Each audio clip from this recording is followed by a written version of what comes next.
Haleluya. Shalom Bapak Ibu Saudara sekalian. Shalom. Kita yang diberkati oleh Tuhan, kita diberi kesempatan untuk datang hadir di tempat ini dengan tujuan kita untuk mencari wajah Tuhan, merendahkan diri, dikuatkan, dan kita boleh menyembah bersama-sama. Mari Bapak Ibu kita pergunakan waktu ini, kita mohon Allah Roh Kudus memimpin dalam ibadah kita.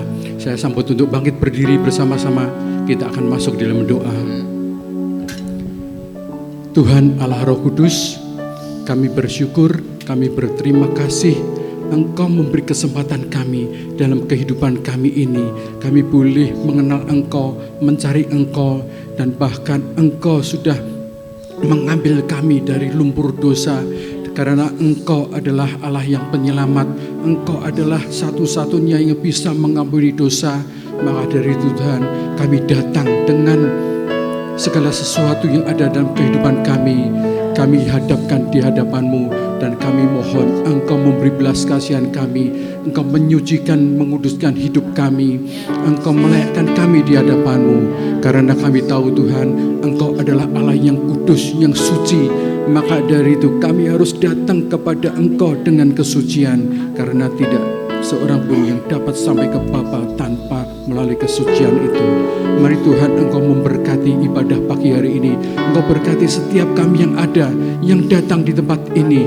Engkau memberkati setiap pribadi-pribadi, apapun yang dibawa, yang merupakan persoalan hidup, persoalan rumah tangga, ekonomi, pekerjaan, apapun Tuhan. Kami tahu jawabannya adalah tunduk di bawah kaki-Mu, dan Engkau adalah jawaban. Terpuji nama-Mu Tuhan, memberkati seluruh yang bertugas, yang terlibat dalam pelayanan ini, dan juga seluruh jemaat yang hadir, sehingga kami boleh rasakan kehadiran-Mu. Kami undang Engkau Allah Roh Kudus berkuasa dan berdaulat atas kami. Kami serahkan Tuhan, acara ini adalah milik-Mu. Engkau memberkati dari awal, pertengahan sampai akhir, sehingga ketika kami pulang, kami tidak dengan tangan hampa, tetapi membawa berkat-berkat yang dari Engkau. Haleluya. Kami serahkan doa sembahyang kami di dalam nama Tuhan Yesus Kristus. Kita semua yang mengasihi Tuhan bersama katakan amin. Puji nama Tuhan. Haleluya. Kita tetap tinggal berdiri. Tuhan kita yang suci, yang kudus, mari kita datang dengan kekudusan. Dia adalah Allah yang suci, maha kuasa, dan Dia layak dipuji, disembah dari dahulu sampai selama-lamanya. Suci-suci Tuhan kita, maha kuasa. Haleluya. Bersama-sama. Suci, suci,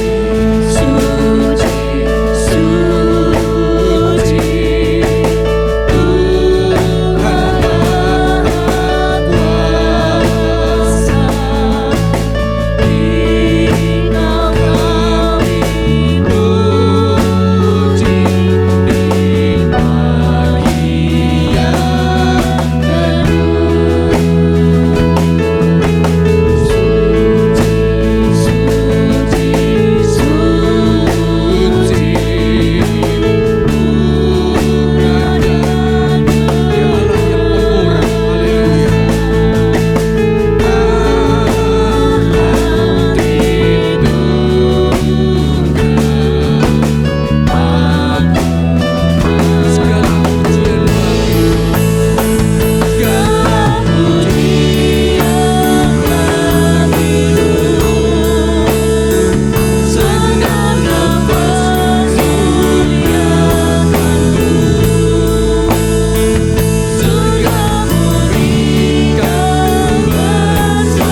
rahmat-Mu. Biarlah kami terus di dalam hidup kami selanjutnya, kami boleh mempermuliakan nama-Mu, membesarkan nama-Mu, mengabarkan Injil-Mu, dan jadikan kami Tuhan kejadian yang baru. Engkau pulihkan kami, Engkau kuatkan kami, Engkau sembuhkan kami. Haleluya. Di dalam nama Tuhan Yesus Kristus. Haleluya. Sekali lagi kita bersama katakan amin. Beri kemuliaan bagi Tuhan kita. Haleluya, haleluya, haleluya. Kita tetap tinggal berdiri. Kita akan terus naikkan syukur kita, karena Tuhan kita adalah Tuhan yang baik, bahkan sangat baik, bahkan amat sangat baik. Dan Tuhan kita layak disembah. Tuhan kita setia. Tuhan Kau baik, kasih setiamu selamanya. Tidak hanya haleluya.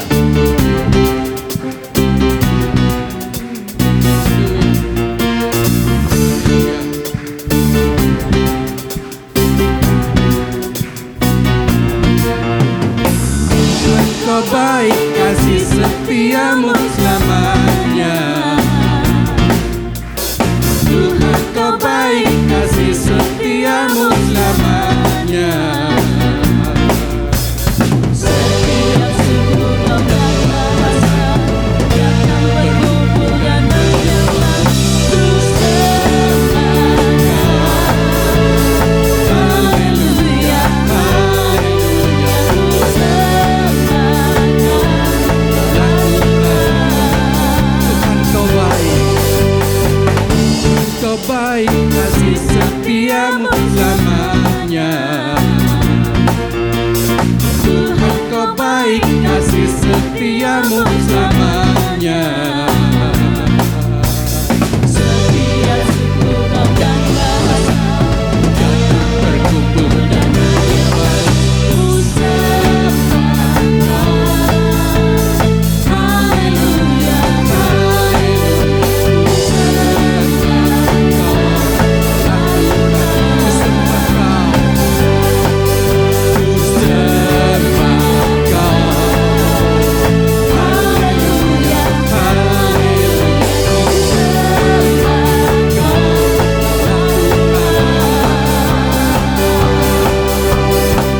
Dia Allah yang baik. Selamanya kita memuji-muji Dia. Haleluya. Allah kita luar biasa.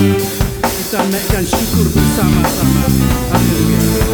Kau baik selamanya, selamanya. Kau baik, Kau baik selamanya, selamanya. Kau baik, Kau baik selamanya, selamanya. Kau baik, Kau baik selamanya, selamanya. Kau baik. Setiap suku Kau dan bahasa, datang berkumpul dan menyembah. Ku sembah Kau. Haleluya, haleluya. Ku sembah Kau. Ku sembah Kau. Ku sembah Kau. Haleluya, haleluya.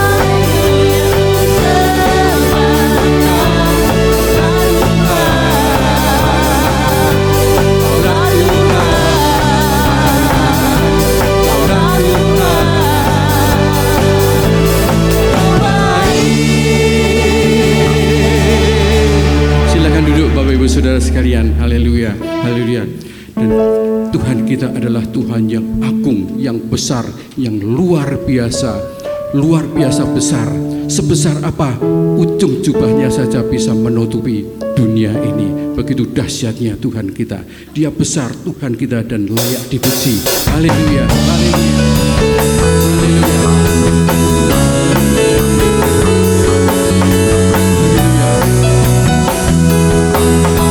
Besarlah Tuhan. Besarlah Tuhan dan layak dipuji. Besar namanya, kekalan kuasanya. Allah berlindung dalam naungan.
Haleluya, terpuji nama Tuhan. Haleluya, haleluya.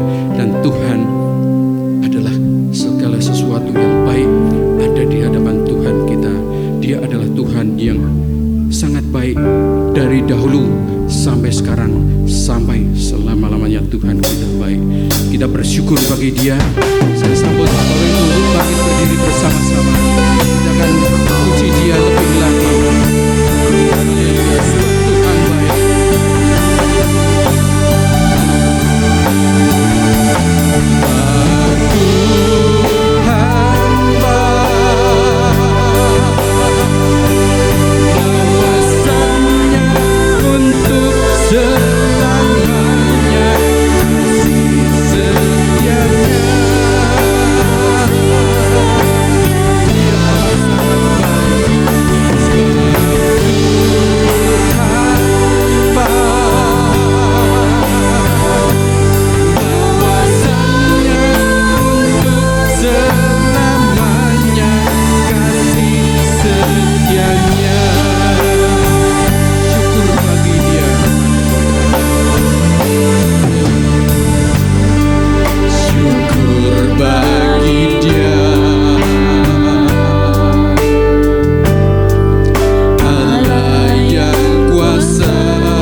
bersama-sama berdoa dan sebentar Ibu Eti akan berdoa untuk kita semuanya. Haleluya, haleluya, haleluya. Bapa kami di dalam surga, Tuhan kami Yesus Kristus yang kami puji, kami sembah, yang kami tinggikan dan kami muliakan. Kami bersyukur, berterima kasih Tuhan atas anugerah-Mu yang begitu luar biasa di pagi yang indah ini Tuhan, di mana kami telah memuji memuliakan nama Tuhan. Biarlah Tuhan kami percaya setiap pujian dan penyembahan kami boleh menjadikan dupa harum di hadapan-Mu Tuhan. Terima kasih Bapa, kalau sebentar kami mau menerima kebenaran daripada firman-Mu Tuhan. Terlebih Tuhan Kau layakkan, Kau kuduskan kami Tuhan, Kau sucikan setiap hati kami Tuhan, sehingga kami layak untuk menerima kebenaran daripada firman-Mu Tuhan. Urapi hamba-Mu Tuhan yang akan menyampaikan kebenaran firman-Mu. Urapi hamba-Mu dari urapan yang maha tinggi Tuhan. Terima kasih Bapa, kami siap sambut berkat-Mu Tuhan. Di dalam nama Tuhan kami Yesus Kristus, kami sudah berdoa dan mengucap syukur. Haleluya. Amin. Amin. Puji Tuhan, dipersilakan duduk. Shalom. Ya, hari ini kita bersama-sama mengingat akan kenaikan Tuhan Yesus ke surga. Ya, setiap tahun ketika sesudah Yesus mati, kemudian bangkit dari antara orang mati, dan dia berkeliling kembali untuk memberitakan kerajaan Allah, hari yang ke-40 itulah Tuhan diangkat oleh Bapanya ke surga. Nah, ada satu tradisi dalam kehidupan kita, secara khusus orang-orang Jawa dan juga orang-orang Tionghoa. Kalau ada keluarga yang meninggal, biasanya selalu di hari yang ke-40 itu diperingati. Ada banyak orang bertanya, Pak, kenapa sih kok peringatan itu kok hari yang ke-40? Orang menganggap bahwa itu adalah tradisi secara kearifan lokal. Tetapi sebenarnya kalau Bapak Ibu mau perhatikan bahwa tradisi-tradisi yang diikuti oleh orang-orang Tionghoa maupun orang-orang Jawa itu sebenarnya merujuk dengan cerita kematian Tuhan. Ya, makanya Bapak Ibu perhatikan biasanya kalau orang meninggal, kalau keluarga Kristen biasanya di hari yang ketiga mereka beatstone. Ya, karena apa? Mengucapkan syukur. Itu menceritakan bahwa Yesus yang mati di hari ketiga itu bangkit. Kemudian ada tambahan untuk hari yang ke-7. Kenapa? Karena hari ke-7 itu adalah angka yang dianggap sempurna. Itu pun diperingati. Sesudah itu hari yang ke-40. Nah, merujuk kepada kenaikan Tuhan ke surga. Nah, ada beberapa mungkin pandangan yang saya anggap cukup keliru, karena orang-orang yang masih mengikuti tradisi-tradisi semacam itu, mereka berpikir bahwa kalau orang yang sudah mati, kemudian selama 40 hari 40 malam mereka itu masih berkeliaran. Mereka itu masih ada di sekitar rumah. Makanya ada orang-orang Tionghoa tertentu rumahnya itu diberi kapur, diberi bedak. Kenapa? Mereka berpikir, oh supaya nanti bisa melihat telapak kaki mungkin keluarga yang sudah meninggal itu. Nah, itu cuma mitos, cerita yang hanya berdasarkan mungkin angan-angan. Nah, kemudian peringatan yang terakhir biasanya adalah 1000 hari. Ya, 1000 hari itu menceritakan tentang 3 tahun. Nah, 1000 hari itulah menceritakan tentang kerajaan Tuhan yang nanti pasti akan datang. Makanya kalau kita hari ini memperingati kembali akan kenaikan Tuhan Yesus ke surga, sekali lagi bukan untuk merujuk peristiwa-peristiwa kalau ada keluarga kita harus lakukan itu, tidak. Tetapi untuk memperingati kenaikan Tuhan Yesus ke surga itu merupakan satu satu hal yang perlu kita ingat secara baik. Kenapa? Karena peristiwa ini adalah peristiwa yang sangat besar. Bukan hanya peristiwa Paskah yang besar, tetapi peristiwa kenaikan Tuhan itu juga luar biasa. Nah, kita akan bersama-sama melihat sebentar di dalam Injil Yohanes pasal 14 ayat 2 dan ayatnya yang ketiga. Kita bersama-sama mau belajar sebenarnya makna apa tentang kenaikan Tuhan Yesus itu ke surga. Kita perhatikan bersama-sama. Saya akan membacakan buat Bapak Ibu Saudara terlebih dahulu Yohanes pasal 14 ayat 2 dan ayat 3. Firman Tuhan berkata demikian. Di rumah Bapakku banyak tempat tinggal. Jika tidak demikian, tentu aku mengatakannya kepadamu, sebab aku pergi ke situ untuk menyediakan tempat bagimu. Dan apabila aku telah pergi ke situ dan telah menyediakan tempat bagimu, aku akan datang kembali dan membawa kamu ke tempatku, supaya di tempat di mana aku berada, kamu pun berada. Nah, Bapak Ibu perhatikan bahwa cerita tentang Yohanes pasal 14 ini disampaikan oleh Tuhan Yesus waktu Tuhan masih menginjil. Dia menceritakan ini kepada para murid karena hari itu para murid ini mulai bimbang dengan keberadaan Tuhan yang mulai memberikan tanda-tanda cerita akan kepergiannya. Nah, dalam pasal yang ke-13 Petrus sempat bertanya, Tuhan, kamu mau pergi kemana? Tuhan menjawab, kemana aku pergi kamu tidak akan tahu, dan sekarang kamu pun tidak bisa mengikuti aku. Nah, murid Yesus yang lain pun juga mempertanyakan, Tuhan sebenarnya engkau mau pergi kemana? Disitulah Tuhan memberikan satu perkataan bahwa aku akan pergi ke rumah Bapakku. Dalam pasal 14 ayat 1 dikatakan, janganlah engkau bimbang dan jangan engkau takut. Kemudian dalam ayat yang kedua dan ayat yang ketiga, Yesus berkata tentang keberadaan rumah Bapa. Sekali lagi ayatnya berkata, di rumah Bapakku banyak tempat tinggal. Jadi Tuhan pergi ke satu tempat yang namanya surga. Dia mencoba memberitahu kepada kita semua, hari itu kepada para murid dan hari ini kepada kita yang mendengar perkataan firman, bahwa perkataan Tuhan ini bukan isapan jempol. Perkataan Tuhan itu bukan cuma sekedar iming-iming, bukan. Tetapi Tuhan sebagai pemilik surga, pemilik langit bumi, pemilik segala sesuatu yang hidup di seluruh bumi. Tuhan tahu secara persis detailnya surga itu seperti apa. Nah, hari itu ketika para murid mendengar perkataan Tuhan bahwa dia akan pergi ke satu tempat yang sudah ditentukan itu, mereka bingung. Makanya Tuhan di sini memberikan perkataan yang jelas, di rumah Bapakku banyak tempat tinggal. Jadi orang mungkin berpikir bahwa oh kalau surga itu tempatnya sempit-sempit. Tetapi Tuhan mengatakan bahwa di rumah Bapakku banyak tempat tinggal. Nah, kata tempat tinggal di sini memakai bahasa Yunani itu adalah mone. Mone kalau dalam bahasa Inggris itu memakai kata mansion. Mansion itu artinya apa? Rumah besar. Mansion itu adalah tempat yang sangat besar. Jadi artinya apa? Di surga yang kita berpandangannya sempit bahwa oh rumahnya nanti kotak-kotak kayak rumah susun begitu, tidak. Di surga itu rumahnya besar. Ukurannya memang tidak dijelaskan, tetapi kalau kita mengacu kepada kata mansion, itu artinya apa? Satu tempat tinggal yang nyaman, satu tempat tinggal yang amat sangat indah, enak untuk ditinggali, dan tempat yang sangat-sangat apa? Luas, kira-kira seperti itu.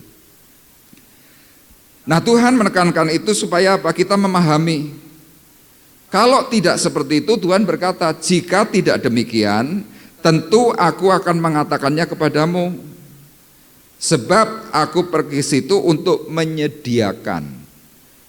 Nah, saya membaca kata menyediakan ini dalam bahasa Yunani itu memakai kata prodromos. Prodromos itu artinya apa? Merintis, perintis. Ternyata apa? Tuhan pergi ke surga terlebih dahulu, kembali ke tempatnya itu untuk apa? Merintis. Merintis itu kalau orang Jawa bilang itu babat alas. Jadi Tuhan benar-benar menyediakan tempat bagi saya dan saudara yang percaya tentu. Nah, dalam ayat 3 inilah kemudian Tuhan kembali menegaskan, dan apabila aku telah pergi ke situ, artinya sudah menyediakan, sudah nata semuanya, dan telah menyediakan tempat bagimu, aku akan datang kembali dan membawa kamu ke tempatku, supaya di tempat di mana aku berada, kamu pun berada. Nah, cerita ini berbicara tentang rapture.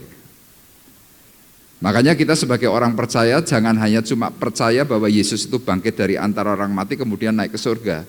Jangan kita sampai di situ, jangan titik begitu, jangan. Tetapi pemahaman yang harus kita pahami secara benar adalah suatu hari nanti Tuhan itu pasti akan datang kembali yang kedua kali. Nah, waktu Tuhan datang kembali kedua kali itulah Tuhan datang itu bersama bala malaikat dari surga. Ya, Tuhan datang di depan sebagai panglimanya, bala malaikat di surga itu mengiring. Dan tentu suasana itu amat sangat gegap gempita, sulit untuk dibayangkan. Makanya kalau kita perhatikan ada banyak film-film tentang rapture, cerita itu sangat-sangat mengerikan. Dan banyak orang, banyak pendeta, banyak gereja tidak mau ceritakan itu. Kenapa? Karena banyak orang yang tidak siap. Makanya pagi hari ini saya memberikan satu tema ya untuk memperingati kenaikan Tuhan Yesus ke surga. Tema kita adalah menjadi pribadi yang siap menerima yang dipersiapkan. Ya, banyak orang sudah dipersiapkan yang baik, tapi mereka enggak siap. Seringkali di dalam pesta-pesta undangan nikah atau sejenisnya, Bapak Ibu sudah terima undangan. Tapi hari H pernikahan, banyak dari kita tidak mau datang. Padahal tuan rumah itu sudah menyediakan sesuatu yang lezat. Banyak makanan, banyak minuman, banyak mungkin roti-roti, banyak sekali hidangan-hidangan yang wah nikmat. Tapi enggak kedatang. Nah, orang yang tidak datang biasanya nanti akan tanya kepada temannya yang datang. Mereka tanya, kamu kemarin datang enggak ke pesta pernikahannya si A? Oh, datang. Terus gimana? Nah, yang datang berkata, wah kamu rugi kemarin enggak datang. Loh, kenapa? Makanannya enak-enak. Bahkan kita ini yang datang disediakan hotel, disediakan sarana dari bandara, dari tempat manapun datang. Kamu ini dijemput. Nah, yang tidak datang langsung berkata, waduh iya ya. Yang datang tanya, kenapa kemarin kamu gak datang? Waduh, aku lupa. Kan ada ya orang diundang tuh lupa. Waduh, aku kemarin ada urusan yang lebih penting. Untuk pesta undangan pernikahan yang seringkali kita tidak datang, ketika mendengar cerita-cerita yang indah, kita kadang-kadang gelo. Wah, eman-eman. Nah, Bapak Ibu bisa bayangkan kalau kita yang hari ini sudah percaya kepada Tuhan. Ternyata nanti kalau Tuhan mau datang yang kedua kali, kita sedang tidak siap. Kenapa kita seringkali tidak siap untuk menghadapi itu? Karena kita tidak paham nilai kebenaran yang Tuhan sedang ajarkan. Makanya lihat, sebelum Yesus diangkat ke surga, sebelum Yesus terangkat, ketika dia bangkit dari antara orang mati, dia bersegera. Apa yang dia lakukan kembali? Memberitakan kembali kerajaan Allah. Selama 40 hari 40 malam dia terus berkeliling. Bahkan Tuhan hari itu menghampiri murid-muridnya yang kecewa, murid-muridnya yang sedang tidak bisa menerima kematiannya, termasuk Petrus. Ya, Petrus pada waktu Tuhan mati, kemudian dari Yerusalem menuju ke Emmaus. Dua orang berbincang-bincang. Ketika Tuhan datang menghampiri, jalan berbarengan, Tuhan tanya kepada mereka berdua, sebenarnya apa sih yang kamu perbincangkan? Ternyata mereka mengungkapkan hatinya, kami kecewa. Kenapa kamu kecewa? Karena Tuhan kami yang kami harapkan mati. Bapak Ibu bisa bayangkan para murid itu adalah murid yang setiap hari kumpul dengan Tuhan selama 3,5 tahun. Tapi lihat, ternyata perkumpulan mereka, perhimpunan mereka bersama-sama Tuhan tidak membuka pikiran. Makanya Tuhan memberikan teguran keras kepada mereka. Tegurannya apa? Betapa bodoh dan lambannya hatimu. Anak manusia datang untuk menderita, kata Tuhan. Dalam Lukas pasal 24 ayat 45 itulah kemudian firman Tuhan berkata, sebelum Yesus terangkat ke surga, Tuhan membuka pikiran para murid sehingga mereka tahu akan kebenaran. Sama hari ini kita mau bersama-sama belajar apa sebenarnya makna yang terdalam dari peristiwa Tuhan terangkat ke surga. Nah, sekarang kita akan melihat dalam Lukas pasal 24 ayat 50 dan ayat 51, kemudian Kisah Para Rasul pasal 1 ayat 9 sampai dengan ayat yang ke-11. Nanti Saudara Arif akan membacakan buat kita semuanya. Lukas pasal 24 ayat 50 dan 51 dan Kisah Para Rasul 1 ayat 9 sampai 11. Ya, teksnya di atas sudah saya sediakan. Lukas 24 ayat 50 sampai 51, demikian bunyi firman Tuhan. Lalu Yesus membawa mereka keluar kota sampai dekat Betania. Di situ ia mengangkat tangannya dan memberkati mereka. Dan ketika ia sedang memberkati mereka, ia berpisah dari mereka dan terangkat ke surga. Kisah Para Rasul pasal yang pertama, ayat yang ke-9 sampai yang ke-11. Demikian bunyi firman Tuhan.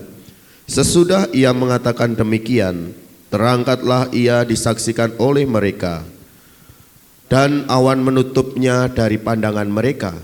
Ketika mereka sedang menatap ke langit waktu ia naik itu, tiba-tiba berdirilah dua orang yang berpakaian putih dekat mereka dan berkata kepada mereka, "Hai orang-orang Galilea, mengapakah kamu berdiri melihat ke langit?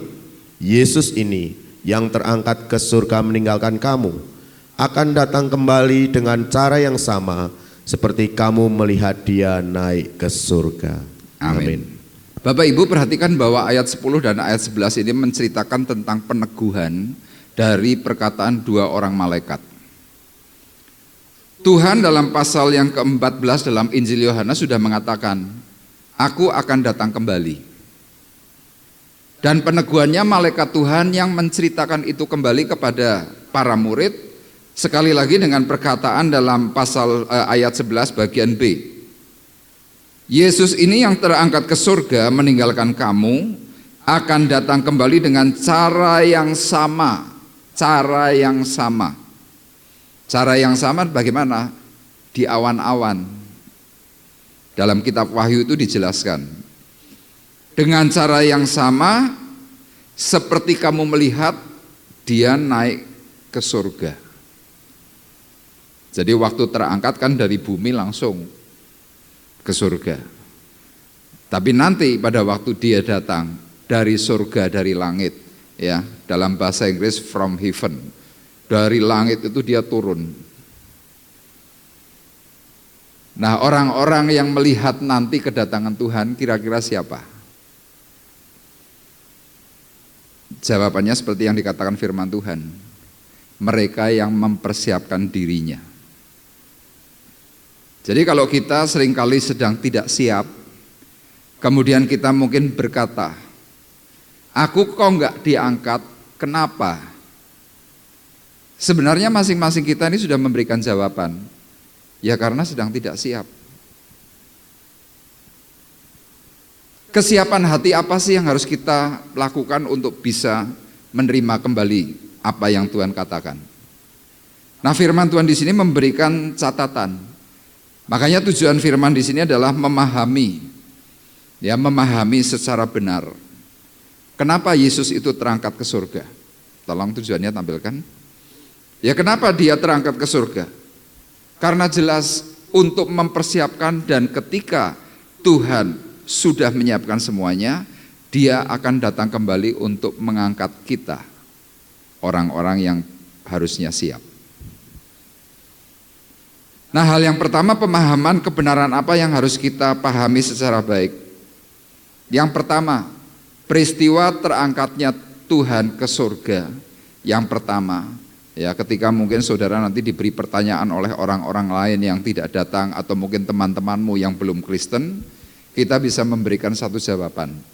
Makna yang paling besar ketika Tuhan terangkat ke surga yang pertama adalah Tuhan menyediakan tempat bagi kita orang-orang percaya.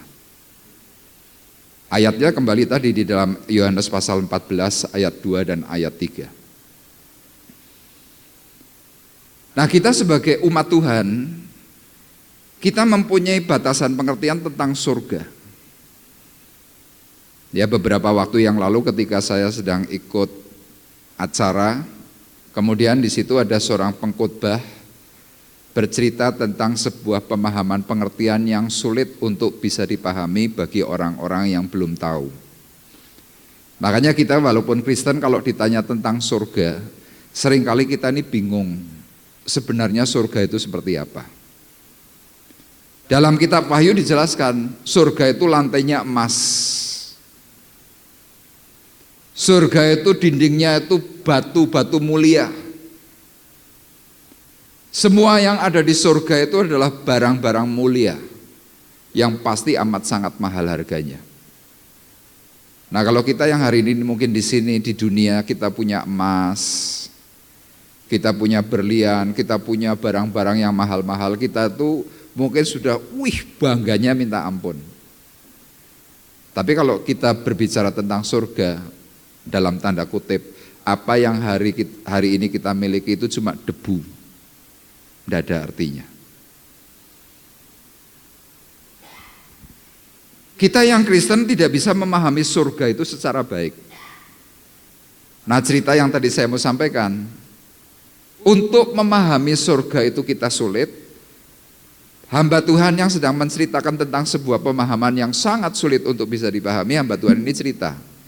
Suatu hari ada orang Indonesia. Orang ini sedang pergi ke Afrika, ke pedalaman. Di Afrika itu tidak ada tahu. Tidak ada, kalau Indonesia kan banyak. Dimanapun tempat, tahu itu ada, tempe itu ada. Kalau di Afrika tidak ada. Nah, kemudian orang Indonesia ini mulai menceritakan tentang apa itu tahu. Orang Afrika yang diberi sebuah penjelasan bahwa tahu itu rasanya enak, lesat. Kalau dicocol pakai kecap tuh wah enak, kalau dikletusi pakai cabai rawit rasanya enak. Orang Afrika ini penasaran sebenarnya tahu itu apa sih? Nah, orang Indonesia memberikan penjelasan. Tahu itu bentuknya kotak. Diambillah sebuah batu bata ya, agak kotak gitu diambil. Tahu ini seperti ini. Orang Afrika langsung berkata begini, oh tahu itu kotaknya seperti batu bata, keras. Nah, karena pemahamannya tahu itu dianggap kotak keras seperti batu bata, orang Afrika begini, enggak mungkin kalau itu enak. Tunggu dulu. Tahu di Indonesia itu ada yang warnanya putih, ada yang warnanya kuning. Dan tahu itu empuk. Untuk mencari contoh yang empuk ini sulit. Busa enggak ada, apa-apa enggak ada. Maaf kata di situ tiba-tiba ada kotoran manusia. Diambillah satu kayu untuk membuktikan bahwa ini empuk. Itu kotoran manusia itu disenggol. Tahu itu empuknya seperti ini. Orang Afrika ini semakin apa? Jijik, berarti tahu itu seperti itu. Bukan, ini cuma empuknya seperti ini. Diberi penjelasan-penjelasan yang macam-macam. Orang Afrika ini tidak pernah paham tahu itu seperti apa. Bapak Ibu bisa bayangkan kalau cuma cerita tahu aja bisa berhari-hari, menyebabkan itu debat, menyebabkan itu padu dan lain sebagainya. Itu baru bicara soal tahu bagi orang yang tidak paham menjadi sangat sulit. Apalagi kalau kita bicara surga. Kenapa ada banyak sekali orang tidak percaya bahwa surga itu ada? Karena sulit untuk dijabarkan. Pendeta cerita tentang surga malah diberi pertanyaan, emangnya Bapak pernah pergi ke surga? Ya belum. Tapi berdasarkan iman percaya dari pengalaman-pengalaman alam roh, ada beberapa pendeta tertentu bisa melihat surga. Orang yang diberi cerita nggak percaya. Termasuk banyak sekali orang-orang sedang tidak percaya dalam peristiwa 10 hari Pentakosta. Bahasa roh ada banyak yang tidak percaya. Ada orang ditumpang tangan, dilawat Roh Kudus rebah, mereka tidak percaya. Mereka bisa punya pengetahuan hikmat, mereka tidak percaya. Loh kenapa mereka semua nggak percaya? Ya nggak paham.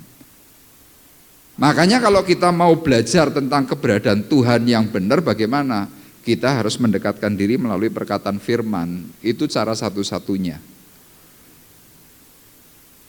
Ada sekolah yang mengatasnamakan adalah sekolah teologi. Theos atau theo itu Tuhan, logi itu ilmu. Ilmu yang mempelajari Tuhan. Ya maaf kata, sampai mati ya tidak akan mungkin bisa dipahami. Kenapa? Tuhan itu roh. Makanya ada orang-orang tertentu ngayal terus, bantah terus. Kenapa? Pemahamannya nggak sampai di situ. Ketika sedang tidak puas dengan jawaban Alkitab, marah, tersinggung. Makanya termasuk ketika peristiwa tadi, terangkatnya Yesus ke surga. Orang bertanya, ngapain Yesus terangkat ke surga? Ngapain Yesus kembali lagi ke bumi? Jelas ayat-ayat tadi jelas memberikan sebuah pengertian. Yesus pergi ke surga untuk menyediakan tempat bagi kita orang-orang percaya. Sesudah itu semuanya lengkap, Tuhan akan datang kembali, menyongsong orang-orang yang sungguh percaya kepada Tuhan, diangkat, dan orang-orang itu masuk untuk menerima kemuliaan Bapa yang di surga. Makanya apa, kita sebagai orang percaya harus benar-benar paham apa ini. Nah, orang-orang yang sedang belum mau percaya, kenapa mereka tidak memahami bahwa suatu hari nanti manusia hidup itu pasti mati, pasti. Nah, karena mereka tidak paham, mereka berkatanya apa? Mati habis perkara. Mereka yang tidak paham. Tetapi buat saya yang paham, mati itu awal perkara. Kenapa? Kita lihat sebentar dalam Roma pasal 6 ayat 23. Tolong dibacakan Arif, Roma pasal 6 ayat 23. Roma 6 ayat 23, demikian bunyi firman Tuhan. Sebab upah dosa ialah maut, tetapi karunia Allah ialah hidup yang kekal dalam Kristus Yesus Tuhan kita. Iya. Amin. Jadi Bapak Ibu perhatikan, saya dan saudara lahir itu sudah punya dosa, dosa asal. Jadi ketika kapanpun saya mati, dosa asal saya itu yang bisa menjadikan semuanya maut. Makanya Rasul Paulus berkata dalam surat Roma, disampaikan kepada sidang jemaat di Roma, yang detik itu mereka juga tukang ngeyel, tukang berbantah, tukang orang-orang yang tidak percaya dengan nilai kebenaran yang hakiki. Paulus berkatanya apa? Sebab upah dosa ialah maut. Jadi kita yang hari ini hidup, diberitahu oleh Paulus, kematian itu adalah sesuatu yang pasti, pasti mati. Surat Ibrani mengatakan manusia hidup itu cuma satu kali dan mati juga satu kali. Kalau mungkin ada pengajaran-pengajaran lain yang mengatakan bahwa nanti kalau kamu mati gak apa-apa, bisa reinkarnasi. Kalau hidupmu baik, nanti kamu lahir kembali, kamu jadi lebih mulia. Tapi kalau kamu seandainya ternyata dulu hidupmu nggak baik, nggak apa-apa. Nanti kamu lahir kembali, mungkin tidak semulia hari ini, mungkin kamu jadi sapi, mungkin kamu jadi kodok, kamu jadi apa, jadi apapun. Saya mau mengatakan itu berita bohong. Kebenaran firman Tuhan itu ditulis untuk memberitahu kepada kita bahwa manusia hidup pasti mati, dan kematian itu cuma satu kali, dan hidup cuma satu kali. Jadi kalau kita berpengharapan, wis saiki dosa ora apa-apa, wis sekarang perbuatan jelek gak apa-apa, nanti aku bisa lahir kembali, salah. Itu produknya iblis. Tapi seperti kata Rasul Paulus jelas tadi, sebab upah dosa ialah maut. Tetapi karunia Allah ialah hidup yang kekal. Bagaimana caranya? Firman ini berkata, dalam Kristus Yesus Tuhan kita. Makanya kita yang hari ini sudah mulai percaya kepada Tuhan, kita harus berani berkata, aku berbahagia. Yuk kita ngomong bareng-bareng. 2, 3. Aku berbahagia. Kenapa saya katakan saudara dan saya berbahagia? Iya, saudara sudah dipindahkan dari maut menuju hidup. Nah, yang perlu kita pahami adalah waktu kita ini sudah dari maut menuju hidup. Saya mau beritahu kepada Bapak Ibu, dalam surat Korintus itu diceritakan tentang surga itu seperti apa. Pemahaman kita orang Jawa, orang Tionghoa, kita selalu berpikir bahwa surga itu tingkat 7. Tapi dalam Alkitab yang kita pelajari, surga yang diajarkan oleh Tuhan itu cuma 3 tingkat. Penggambarannya itu dalam kitab Tabernakel. Halaman, ruang suci, ruang maha suci. Jadi nanti ada orang kalau mati, seandainya orang itu bisa masuk surga, ada yang tingkatnya cuma masuk dalam emperannya surga. Ya, emperan surga tetap lebih indah daripada tempat lain. Yang lebih baik lagi, mereka akan masuk ke surga yang tingkat 2. Dan yang sangat baik itu yang tingkat 3 itu, yang levelnya di mana Allah itu berada. Nah, kalau kita pemahamannya tidak tepat, kita selalu mempunyai sebuah konsep pikir bahwa surga itu tingkat 7. Saudara nggak sadar, pikiran pengajaran itu sedang menyeret saudara itu dalam pemahaman pengajaran-pengajaran yang lain. Ya, makanya kalau saudara yang pernah nonton film Sun Gokong, nah Sun Gokong itu menujunya tingkat 7 itu. Tapi dalam Alkitab tidak ada. Nah, waktu kita bisa paham di situ, sekarang pertanyaannya, kita mau pergi ke surga yang mana? Surat Korintus memberikan penjelasan, ada orang yang diselamatkan, tapi seperti keluar dari dapur api. Selamat tapi gosong. Loh, coba bayangkan. Yaitu yang tadi, cuma sekitar emperan surga. Nah, waktu hidup kita di santai, kita menganggap bahwa sebuah ibadah, sebuah pengertian firman itu hanya cuma sebagai dasar agama. Maka yang terjadi apa? Hidup kita ini tidak bisa mencapai kemaksimalan. Makanya kita perlu berhati-hati bahwa pada waktu kita ini hari ini diperhadapkan dalam banyak situasi. Ya, banyak sekali orang itu dikecewakan. Orang itu diberi rasa benci, diberi rasa pahit hati. Saya mengingatkan kepada Bapak Ibu, hati-hati. Kenapa? Ketika ini hal-hal yang saya sebutkan tidak dibereskan, saudara itu bisa gagal untuk menuju surga yang sedang dipersiapkan oleh Tuhan. Itu semuanya cuma jebakan-jebakan, kamu mau ngikuti yang mana?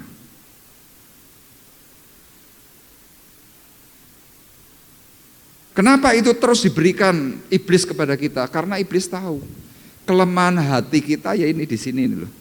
Kelemahan hidup kita ini cuma di sini nih loh. Barang sesuatu yang secuil, yang tidak kelihatan tetapi membuat hidupmu itu berputus asa. Termasuk para murid yang tadi saya sampaikan. Mereka pergi ke Emmaus. Emmaus itu diartikan apa? Keputusasaan. Emmaus itu diartikan tempat yang datar. Makanya lihat, orang kalau sedang kecewa hatinya itu datar. Suruh ngapa-ngapain nggak mau. Dan saya mau ingatkan, orang sedang kecewa hidupnya tidak efektif. Harusnya engkau bisa maksimal. Tapi karena engkau kecewa, engkau tidak efektif. Kemaksimalanmu hilang, engkau jadi orang yang udah nggak peduli. Terserah aja. Makanya itulah sebabnya kenapa Tuhan ketika sesudah dia terangkat ke surga, sebelum itu dia memberikan sebuah peringatan. Bertekunlah, tunggu di Yerusalem. Nah, murid-murid yang hari itu sudah dibuka pikirannya dalam Lukas pasal 24 ayat 45. Mereka paham dengan keinginan hati Tuhan, mereka bertekun di Yerusalem. Di loteng Yerusalem mereka berdoa. Apa yang didoakan? menunggu janji Bapa bahwa nanti kalau Tuhan sudah terangkat ke surga, Tuhan itu akan mengirimkan dan mencurahkan Roh Kudus-Nya. Dan saudara nanti bisa baca dalam Kisah Para Rasul pasal 2. Hari itu terjadi gegap gempita, tiba-tiba muncul yang namanya lidah-lidah api. Saya membayangkan waktu peristiwa pencurahan Roh Kudus, waktu hari di mana para murid mengalami itu yang namanya angin, mungkin kalau orang Jawa itu bilang seperti angin lisus.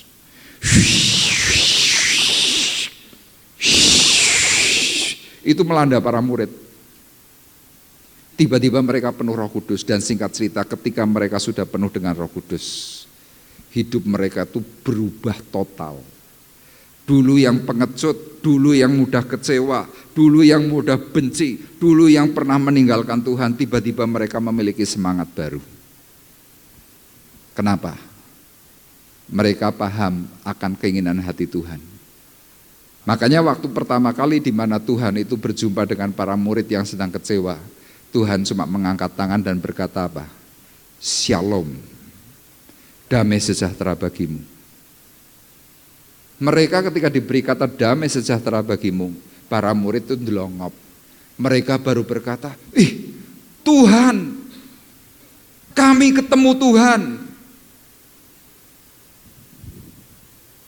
Makanya saya mau ingatkan, orang yang kehilangan damai, orang yang kecewa, orang yang benci tidak akan mampu bisa melihat Tuhan. Kenapa? Tertutup. Tapi waktu Tuhan memberikan kata shalom, mereka tiba-tiba bisa, Tuhan. Makanya lihat, banyak dari kita seringkali berkata, aku ibadah gak ketemu apa-apa. Aku sungguh-sungguh sudah tenanan, tapi aku gak ketemu apa-apa. Iya, ketenanan itu hanya fisiknya, hatimu gak tenanan.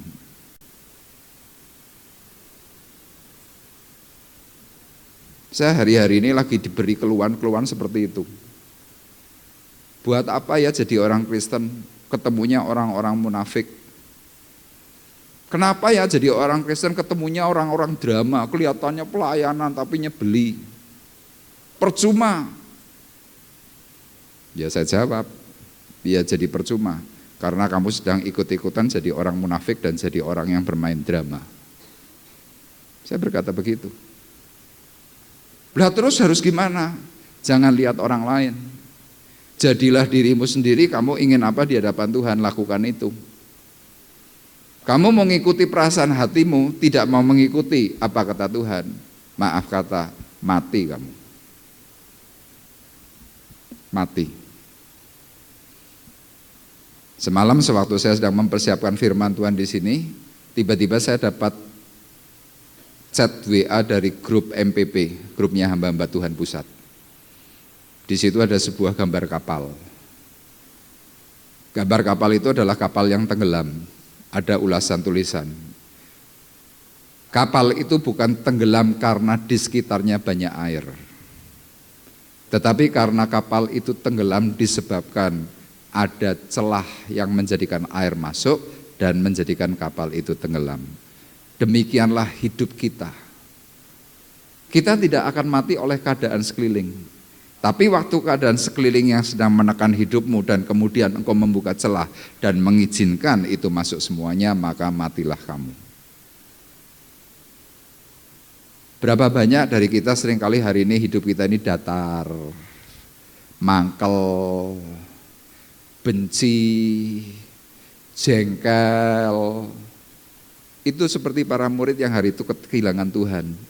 Mereka pergi ke Emmaus, pergi ke tempat tanah yang datar. Kalau Bapak Ibu bisa memahami apa yang saya sampaikan bahwa kepergian Tuhan ke surga, dia naik ke surga, ternyata untuk menyediakan satu tempat yang indah bagi orang-orang yang sungguh percaya. Ketika saudara dan saya mau paham benar-benar, surga itu sudah engkau terima hari ini. Amin. Sudah, tinggal kapan waktunya nanti kita mau pulang, itu saja. Kemudian hal yang kedua, Kebenaran apa yang perlu kita pahami ketika Yesus naik ke surga? Yang kedua, kita harus paham supaya Roh Kudus itu bisa dicurahkan. Roh Kudus dicurahkan, itu janjinya Bapa, janjinya Yesus. Kita sekarang akan melihat dalam Yohanes pasal 16 ayat 7 dan ayat yang Yohanes pasal 16 ayat 7 sampai dengan yang ke-11 kita lihat terlebih dahulu. Nanti akan dibacakan oleh Saudara Arif, Yohanes pasal 16 ayat 7 sampai dengan yang ke-11. Yohanes pasal yang ke-16 ayat 7 sampai yang ke-11, demikian bunyi firman Tuhan. Namun benar yang kukatakan ini kepadamu adalah lebih berguna bagi kamu. Lebih berguna bagi kamu. Jika aku pergi, sebab jikalau aku tidak pergi, penghibur itu tidak akan datang kepadamu, tetapi jikalau aku pergi, aku akan mengutus dia kepadamu. Dan kalau ia datang, ia akan menginsafkan dunia akan dosa, kebenaran dan penghakiman. Akan dosa karena mereka tetap tidak percaya kepadaku. Akan kebenaran karena aku pergi kepada Bapa dan kamu tidak melihat aku lagi. Akan kepenghakiman karena penguasa dunia ini telah dihukum. Ya. Saudara perhatikan bahwa ada 3 hal yang dilakukan oleh Roh Kudus ketika dia turun atas kita. Tuhan Yesus berkata dengan sangat jelas tadi dalam ayat yang ke-7, namun benar yang kukatakan ini kepadamu. Apa kebenarannya? Bagian B, adalah lebih berguna bagimu jika aku pergi, sebab jikalau aku tidak pergi, penghibur itu tidak akan datang kepadamu. Tetapi jikalau aku pergi, aku akan mengutus dia kepadamu. Saudara, saya beritahu begini, Yesus itu pribadi atau sosok manusia, itu pribadi. Zaman dahulu Yesus tinggal di Yerusalem, tinggal di Nazaret, tinggal di Timur Tengah, di Israel, itu Yesus. Saudara bisa bayangkan kalau Yesus dipertahankan tetap hidup ribuan tahun. Kehidupan Yesus itu kalau Bapa di surga mau, dia bisa hidup ribuan tahun. Gak usah 33 tahun mati. Tapi saudara perlu sadar, meskipun dia mungkin bisa panjang umur, bisa ribuan tahun, bisa puluhan ribu tahun, tapi dia adalah pribadi yang punya fisik, punya tubuh. Saudara bayangkan misalkan begini, saudara yang tinggal di kota Temanggung, misalkan saya ini Jalan Sundoro nomor 29, saya di dalam kamar, kemudian saya berdoa, Tuhan, aku perlu pertolongan. Wah, Tuhan ini kan dahsyat hebat, ngerti-ngerti tubuhnya itu datang, jret. Ada apa Arif misalkan. Tapi dalam detik yang sama, kemudian ada saudara-saudara di sini juga doa yang sama. Apakah Tuhan itu mau jadi satu pribadi yang multiple? Jret begitu. Kalau hari ini ada penduduk 7 miliar orang yang sedang berdoa dengan hal yang sama, apakah Tuhan mau multiple begitu? Kan nggak mungkin. Makanya Tuhan di sini mengatakan akan lebih berguna bagimu jika aku pergi. Kenapa? Karena nanti aku akan mengutus Rohku yang kudus. Roh Kudus itu untuk bisa sewaktu-waktu datang dan memenuhi seluruh tubuh, jiwa, dan rohmu. Makanya lihat orang-orang yang mau bersungguh hati dalam Tuhan, saya sangat meyakini orang itu nanti pasti akan penuh dengan Roh Kudus. Surat Korintus pasal 12 berkata, ada bermacam-macam karunia, tetapi dikerjakan oleh Roh yang sama, yaitu Roh Kudus. Oh saudara kepingin, Tuhan, aku ingin punya hikmat, aku ingin punya kebijaksanaan. Saudara berdoa, Roh Kudus itu dicurahkan, bleng. Besok saudara tiba-tiba didatangi orang yang sedang punya masalah. Saya punya masalah, saya sudah enggak punya jalan keluar. Tiba-tiba saudara yang lagi diberi cerita itu tiba-tiba bisa memberikan, begini loh dek, kalau punya masalah, datanglah kepada Tuhan. Wih, tiba-tiba saudara bisa menjadi orang yang sangat bijak, tiba-tiba saudara bisa ngerti isi firman Tuhan tanpa saudara ngapal.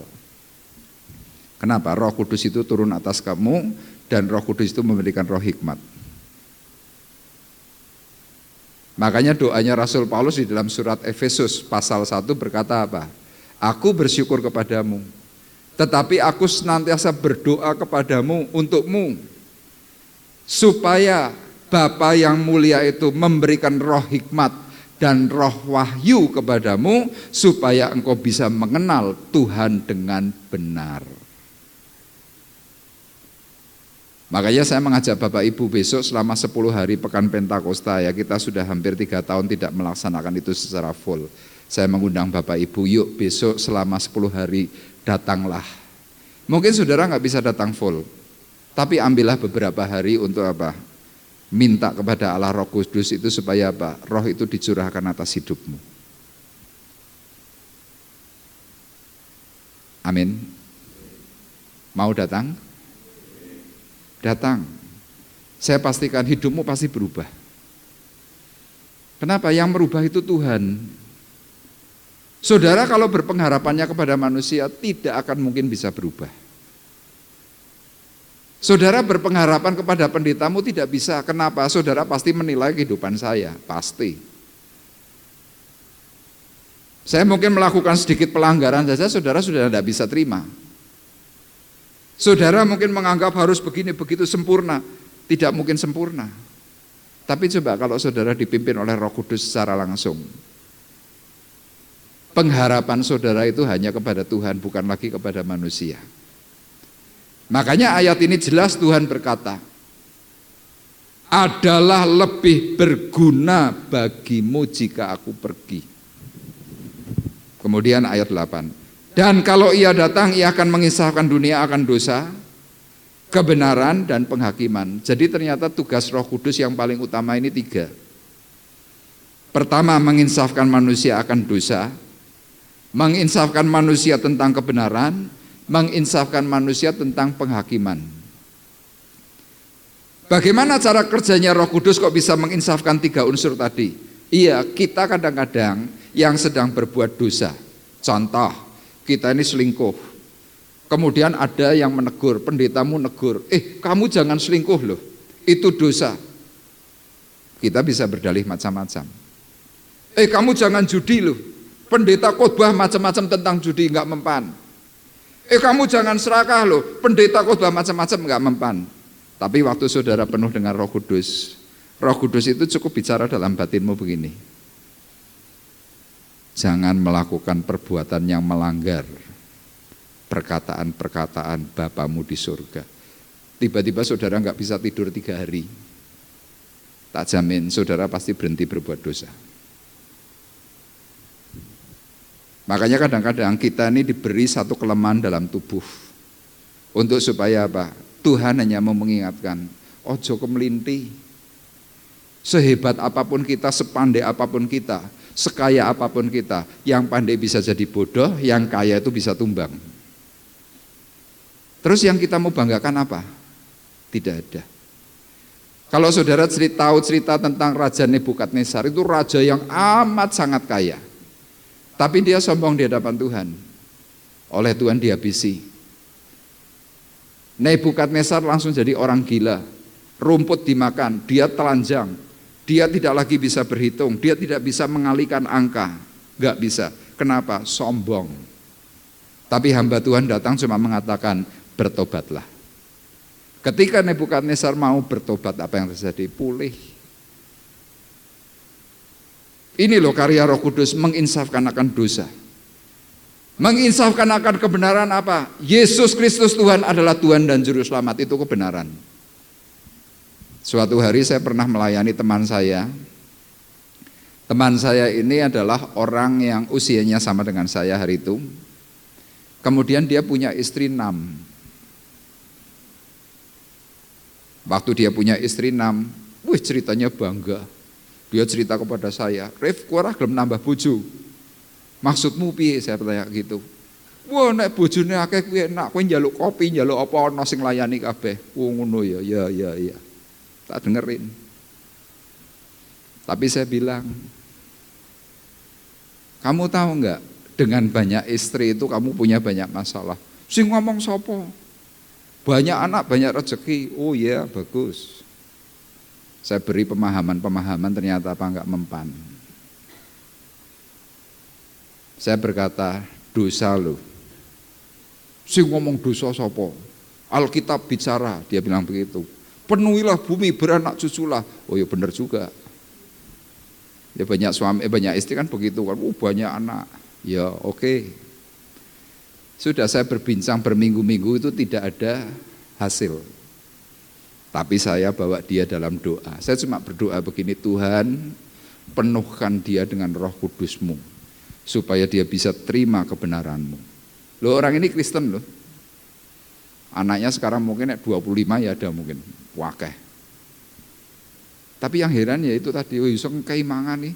Kadang anak 2 aja kan kita pusing, ini 25, istri dijejer gitu, loh kok iso ya. Ketika saya mulai berdoa, tiba-tiba suatu hari, saya mungkin pernah ceritakan, malam-malam jam 1 malam, tiba-tiba rumah saya teleponnya berdering, kring tengah malam jam 1, saya angkat. Halo? Tiba-tiba dia berkata begini, aku saiki ngerti, Ref, aku ngerti. Nah saya baru bangun tidur, Ayub jam 1 saya tanya, ki sapa? Dia jawab nama. Kemudian dia bilang, aku ngerti, tak tanya lagi, kowe ngerti apa? Aku ngerti saiki, bojo akeh kuwi ternyata laknat, katanya begitu. Saya langsung duduk aja, saya tanya, loh kok iso kowe ngerti, kok hebat men? Dia cerita, aku mau riso turu, terus sikilku nangkring neng meja, neng kono tak delok, di bawah meja itu ada buku anak sekolah minggu judulnya AMI, Anak Manis Indonesia. Saya iseng-iseng, bukunya tak jupuk, padahal ini buku ini sudah sobek-sobek. Namanya anak kalau punya buku itu enggak pernah, tapi ini sudah sobek sana kemari. Tapi sama dia itu ditata loh. Yang sobek itu sambung-sambung dibaca.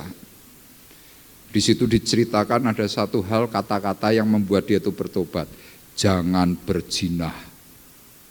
Zinah adalah dosa, hukum dosa adalah maut, bla bla bla bla. Detik itu dia bisa nangis dan detik itu dia bisa mengakui bahwa ternyata yang seperti itu dosa. Kemudian tengah malam itu dia telepon saya. Terus saya tanya, terus tindakanmu apa? Saya mau bertobat. Hari ini benar tobat, cuma kadung anak bojo 7, terus istrinya gimana caranya? Anak-anaknya tetap dipelihara. Istrinya yang tidak sah dikembalikan, tapi dibiayai. Saudara bisa bayangkan, manusia ngomong berbusa-busa nggak bisa menjadikan orang bertobat. Tapi ketika Roh Kudus itu turun memberikan nilai kebenaran, tengah malam hanya gara-gara buku soek, hanya gara-gara buku yang judulnya AMI, Anak Manis Indonesia, orang itu bisa bertobat. Beri kemuliaan dulu buat Tuhan. Hebat, Roh Kudus itu ajaib. Menginsafkan akan dosa dan kebenaran. Kemudian yang terakhir apa? Menginsafkan akan penghakiman. Banyak orang tidak percaya nanti Yesus datang kedua kali. Tidak banyak yang tidak percaya. Banyak orang menganggap bahwa penghakiman itu bohong. Bahwa kedatangan Tuhan bahkan rapture pun dianggap bohong. Tapi coba saudara yang nanti kena lawatan Roh Kudus, saudara tiba-tiba akan sangat yakin dan sangat percaya bahwa waktu Tuhan itu tidak akan pernah lama. Termasuk saya ini sekarang orang yang benar-benar takut. Kenapa? Kapan ya Tuhan datang yang sewaktu-waktu itu? Dia kemarin di Semarang di pesisir utara, itu terjadi tiba-tiba bandang rob, air laut rob. Itu peristiwanya siklusnya bukan tahunan, itu sekian ratus tahun sekali. Dan menurut berita dari BMKG ternyata apa? Antara bulan dengan bumi itu sangat dekat. Sangat dekat. Menjadikan apa? Air laut itu meluap. Saudara bisa bayangkan di daerah pelabuhan, di daerah Tanah Mas dan sekitarnya, secara khusus pelabuhan, ketika rob datang, itu langsung menggenang 1,5 meter air laut masuk ke daratan. Saudara bisa bayangkan. Saya mencoba mencari tahu, ternyata siklus itu ratusan tahun dan belum tentu. Berapa banyak orang panik, berapa banyak kemarin orang kehilangan sepeda motor, kintir ke laut, ketika air lautnya itu mulai surut, narik, motor banyak yang hilang.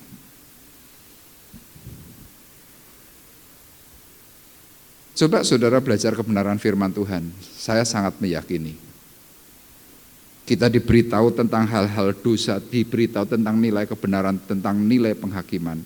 Saya berani pastikan, kamu pasti nanti akan berjaga-jaga untuk hidupmu. Ayat 13 dalam Yohanes pasal 16 berkata, tetapi apabila ia datang, yaitu roh kebenaran, ia akan memimpinmu ke dalam seluruh kebenaran. Sebab ia tidak akan berkata-kata dari dirinya sendiri, tetapi segala sesuatu yang didengarnya itulah yang dikatakannya. Dan ia akan memberikan kepadamu hal-hal yang akan datang. Jadi kalau Roh Kudus itu nanti turun ke atasmu, untuk masa ke depan itu apa yang akan dikerjakan oleh Tuhan, tiba-tiba Tuhan itu bisa beri hikmat atas hidupmu. Makanya lihat, orang yang mengalami kebenaran Allah penuh dengan Roh Kudus. Dari pandangan saya, orang itu akan melepaskan semua beban hatinya. Buat apa kamu simpan benci? Buat apa? Buat apa kamu selalu kecewa? Buat apa? Kalau engkau tetap lakukan itu, artinya apa? Roh Kudus itu sedang tidak memimpin hidupmu. Tapi kalau engkau bisa lepaskan semua, kata firman Tuhan dalam ayat 13 itu real. Ya Bapak Ibu perhatikan, saya ulang, tolong ditampilkan. Tetapi apabila ia datang, yaitu roh kebenaran, ia akan memimpinmu ke dalam seluruh, bukan sebagian. Kalau saudara masih tetap pahit hati, kecewa, benci, yang memimpinmu bukan Roh Kudus tapi hatimu sendiri. Saya cuma berkata kepada orang-orang itu, ya terserah kamu, terus ke kuat-kuatan, terus kuat kamu atau kuat Tuhan. Tak jamin saudara pasti gak kuat. Memimpinmu ke dalam seluruh kebenaran. Sebab, ya kata ini penting, sebab ia, Roh Kudus, tidak akan berkata-kata dari dirinya sendiri. Tetapi segala sesuatu yang didengarnya, dari mana? Dari Bapanya di surga. Itulah yang dikatakannya. Makanya Yohanes pasal 16, pasal 15 berkatanya apa? Janganlah kamu kecewa dan menolak aku. Ini ada runtutannya, peristiwanya pasal 14, 15, 16. Barang siapa di dalam aku di dalammu, apa saja yang kamu minta, aku akan memberikan. Itu tentang pokok anggur. Makanya ayat ini berkata, sekali lagi, tetapi segala sesuatu yang didengarnya itulah yang dikatakannya kepadamu. Yang didengar Roh Kudus dari perintahnya Bapa di surga itu apa sih? Ampuni orang yang bersalah kepadamu, seperti Bapamu di surga juga sudah mengampunimu. Ada yang amin? Loh itu perintah. Perintah Bapa di surga disampaikan oleh Roh Kudus kepada kita, orang percaya. Ditambah lagi dengan perkataan apa? Dan ia akan memberitakan kepadamu hal-hal yang akan datang. Ya kita jadi Kristen ini sudah lama, termasuk saya sudah lama. Tapi pengupasan-pengupasan tentang hal di mana kenaikan Yesus ke surga yang detail, itu hampir kita tuh nggak dengar secara baik. Ya maaf kata ya, di zaman akhir zaman ini, di kota-kota besar secara khusus, sekarang lagi marak yang namanya gereja 1 jam saja.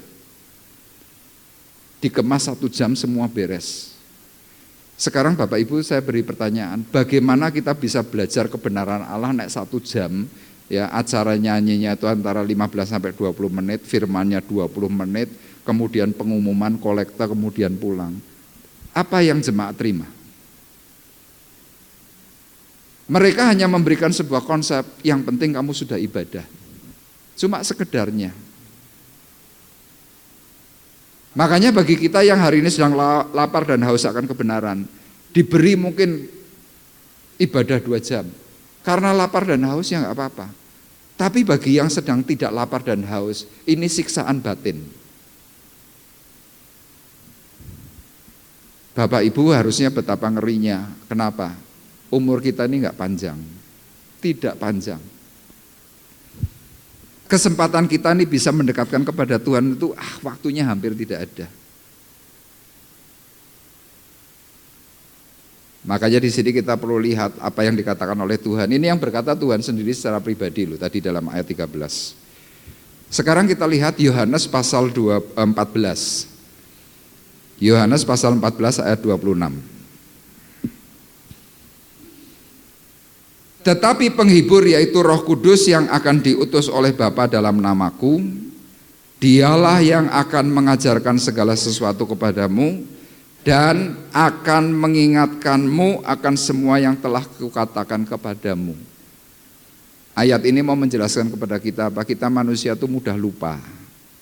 Mudah lupa. Lah terus kalau lupa yang mengingatkan siapa? Pendeta? Oh ya, oke. Tapi perkataan pendeta pun bisa lupa juga. Tapi nanti kalau Roh Kudus yang mengingatkan kamu, kamu yang lupa, kamu bisa diberi mimpi. Beberapa orang nih cerita kepada saya, Pak, saya kemarin mimpi, Pak. Lu mimpinya mimpi apa? Wah, ngeri, Pak. Loh kenapa? Saya didatangi sesuatu yang terang benderang. Dan tiba-tiba, Pak, saya itu dikirimi orang datang ke rumah, orang sakit dan saya suruh merawat. Maknanya apa ya, Pak? Saya belum menjawab. 2 hari kemudian dia telepon saya lagi menceritakan, Pak, sekarang saya sudah tahu, Pak. Kemarin kenapa saya mimpi seperti itu. Ternyata Tuhan ngomong kepada saya, jadilah uluran kepanjangan tanganku. Loh, kita seringkali kan diberi tugas begitu kan, kadang-kadang kita ini lupa. Saya mau ingatkan, jangan kita berpuas cuma jadi jemaat. Jangan. Status jemaat boleh, tapi jangan lupakan Injil Matius pasal 28. Beritakan Injil sampai ke ujung bumi. Saudara jangan menjawab, Pak itu tugas pendeta hamba Tuhan. Bukan, itu tugas kita semua orang percaya. Makanya yang kedua ini juga bagian yang paling penting. Kenapa? Roh Kudus itu dicurahkan. Besok sore jam 5:30 itu mulai hari pertama sampai nanti tanggal 5 Juni. Ya sekali lagi saya mengingatkan, datanglah. Kemudian hal yang terakhir, yang ketiga. Kebenaran apa yang perlu kita pahami ketika Yesus itu terangkat ke surga? Yang terakhir. Dalam Kisah Para Rasul pasal 1 ayat 11, peringatan Tuhan satu yang sangat penting. Agar jangan kita berhenti mencari kebenaran. Saudara mungkin akan tanya, Pak, dasar ayatnya mana? Saudara perhatikan Kisah Para Rasul pasal 1 ayat 10 dan ayat 11 saya akan bacakan. Ketika mereka sedang menatap ke langit waktu ia naik itu, tiba-tiba berdirilah 2 orang yang berpakaian putih dekat mereka dan berkata kepada mereka, "Hai orang-orang Galilea, mengapakah kamu berdiri melihat ke langit? Yesus ini yang terangkat ke surga meninggalkan kamu akan datang kembali dengan cara yang sama seperti kamu melihat dia naik ke surga." Kalau kita baca Alkitab, kita harus belajar untuk jeli dan detail. Peristiwa pada waktu di mana Yesus terangkat ke surga, yang melihat itu bukan hanya orang-orang Galilea. Bukan hanya orang-orang Galilea. Banyak suku, banyak bangsa yang hari itu melihat terangkatnya Tuhan ke surga. Tapi sekarang pertanyaannya, kenapa malaikat Tuhan itu yang berdiri dekat mereka berkata, Hai orang-orang Galilea. Ya mbok sebut saja nama yang lain. Hai orang-orang Emmaus gitu misalkan kan bisa. Tapi kenapa yang disebut kok hai orang-orang Galilea? Nah saya membaca kata Galilea itu dalam bahasa Inggris itu memakai kata revolution of the wheel.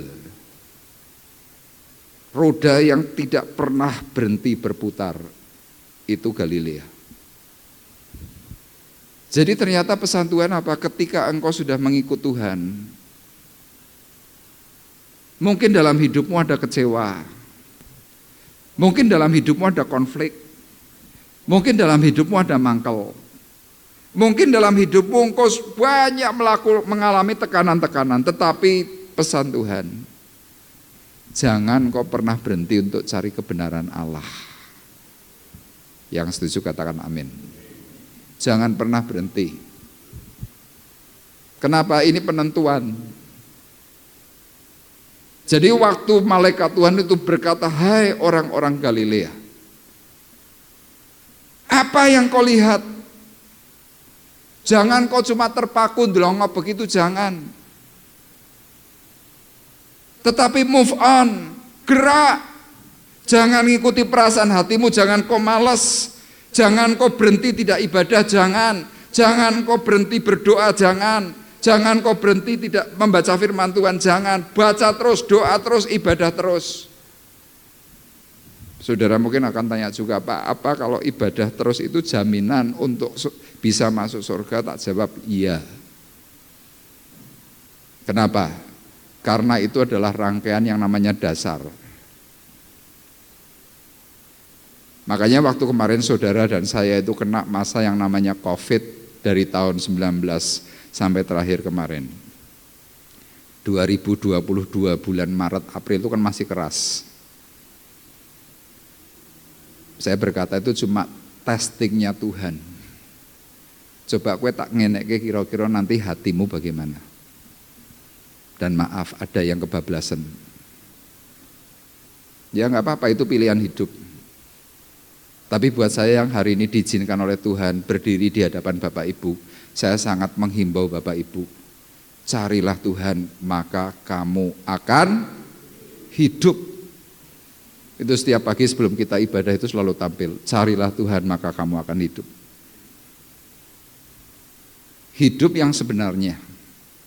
Kenapa masa kita sekali lagi tidak lama, tidak panjang?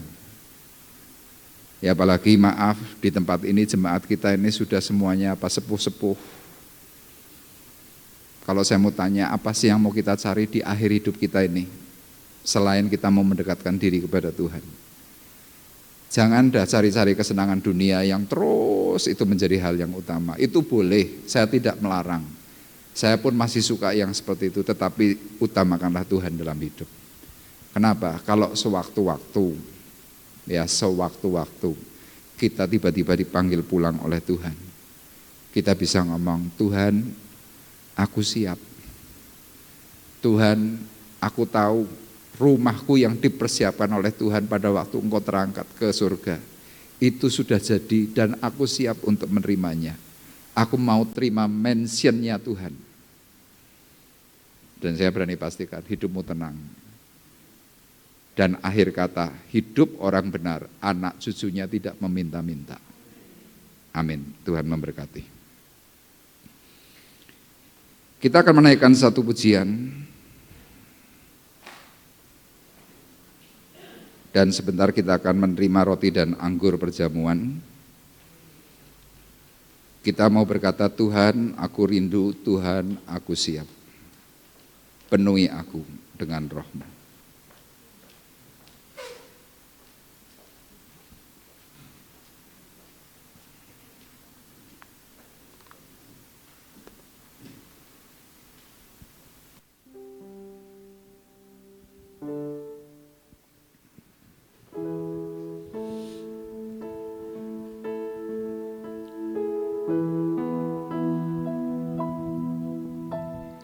Tuhan aku siap, Tuhan siap.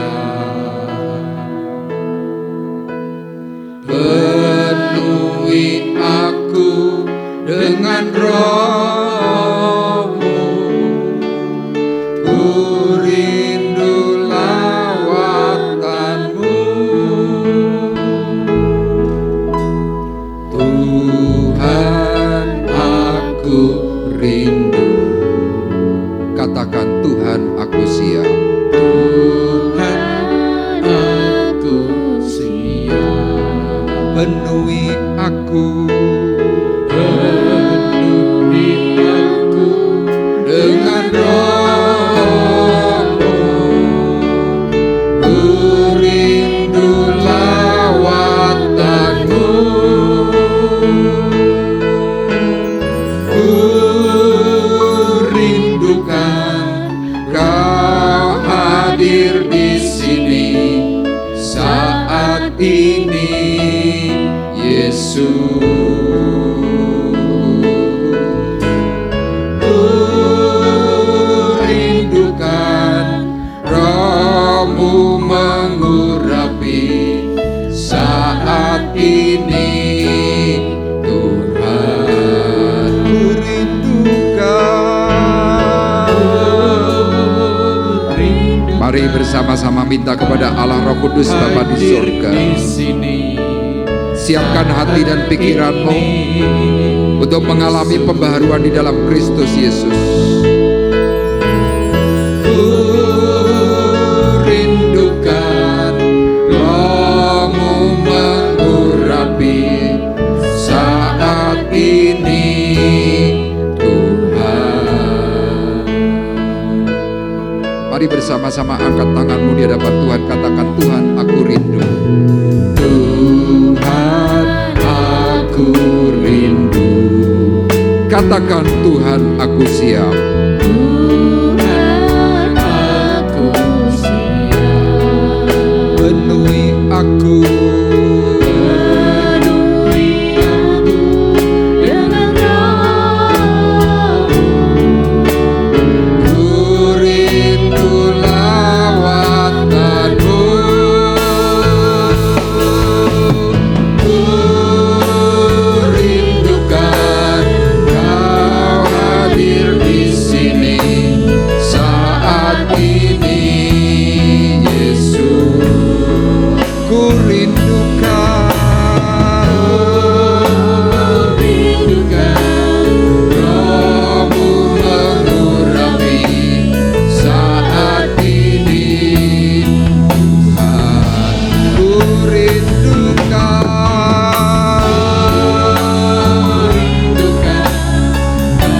Bapa di surga, inilah kerinduan kami. Kami mau berubah. Kami mau benar di hadapan Tuhan. Ku rindukan Roh-Mu mengurapi saat ini, Tuhan. Saat ini, saat ini, Tuhan. Saat ini.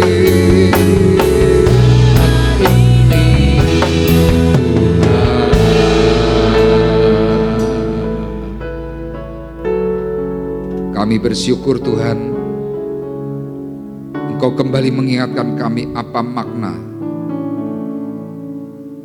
akan kenaikan-Mu ke dalam kerajaan-Mu yang mulia, yaitu surga. Kami berkata terima kasih.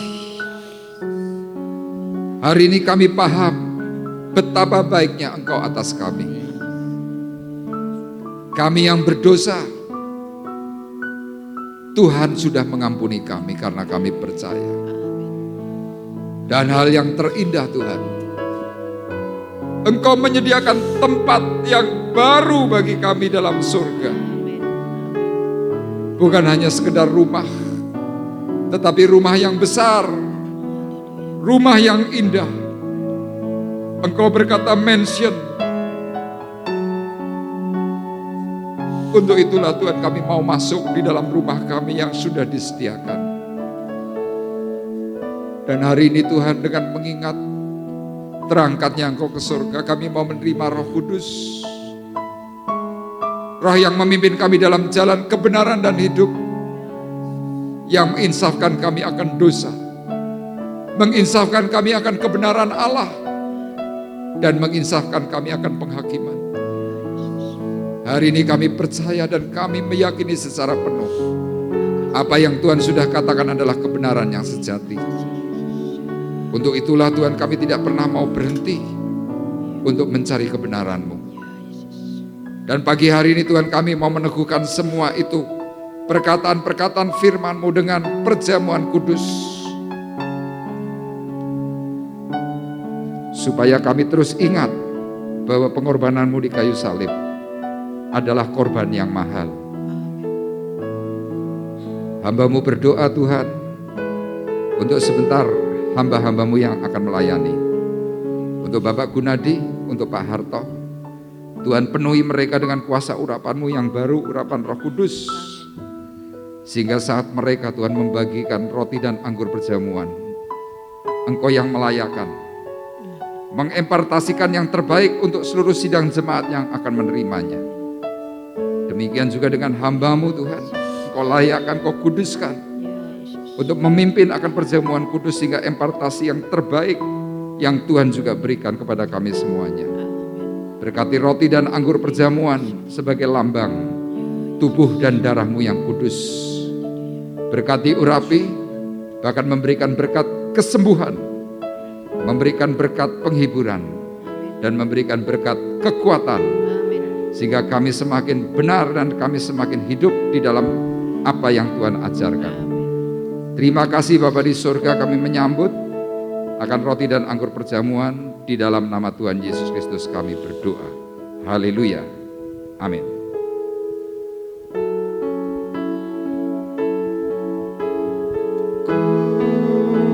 Ku rindukan Kau hadir di sini saat ini.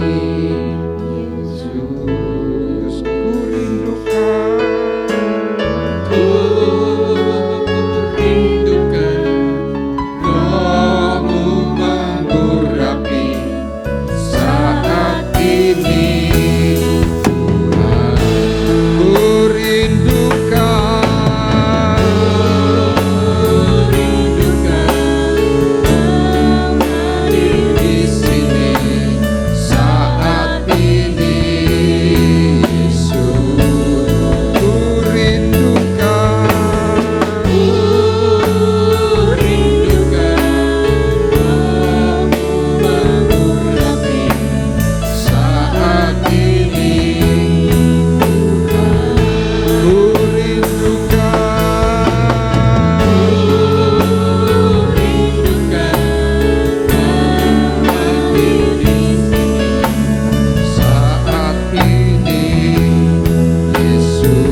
Ada di antara Bapak Ibu yang belum menerima roti dan anggur? Kalau sudah semua, mari saya undang kembali Bapak Ibu untuk bangkit berdiri.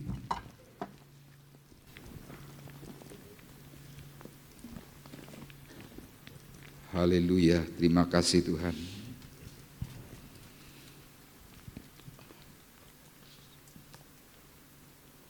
Marilah dengan kesungguhan hati kita di hadapan Tuhan. Kita yang sudah memegang roti dan anggur perjamuan, inilah tubuh Kristus dan inilah darah Yesus. Kita diingatkan bahwa 2000 tahun yang lalu, dengan penuh penderitaan, Dia berkorban untuk kita. Dan hari ini, Dia yang sudah terangkat ke surga, memberitakan hal yang indah, hal yang baik, bahwa Engkau punya rumah dalam surga. Inilah perkataan firman Tuhan. Sebab apa yang telah kuteruskan kepadamu telah aku terima dari Tuhan, yaitu bahwa Tuhan Yesus pada malam waktu ia diserahkan, ia mengambil roti. Sesudah itu ia mengucap syukur atasnya, ia memecah-mecahkannya dan berkata, inilah tubuhku yang diserahkan bagimu. Perbuatlah ini menjadi peringatan akan aku. Demikian juga ia mengambil cawan.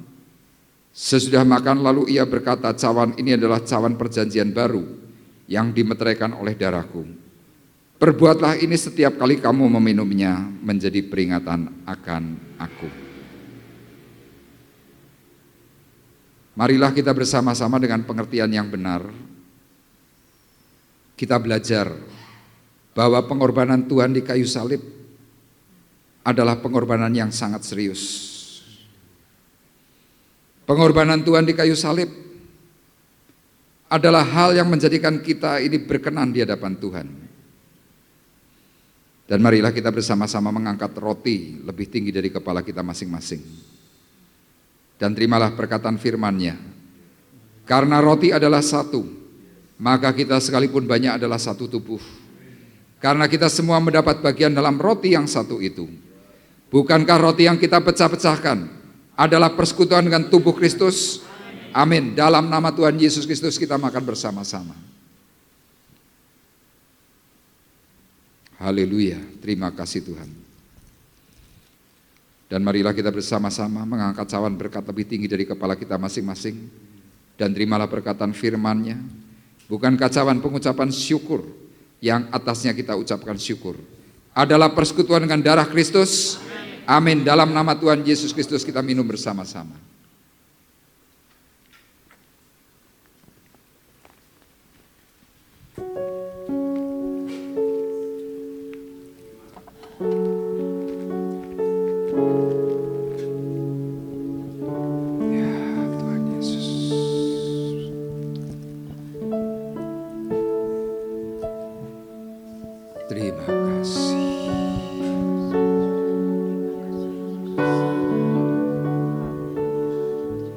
Mari kita mau bersama-sama menaikkan pujian Yesus Engkau baik.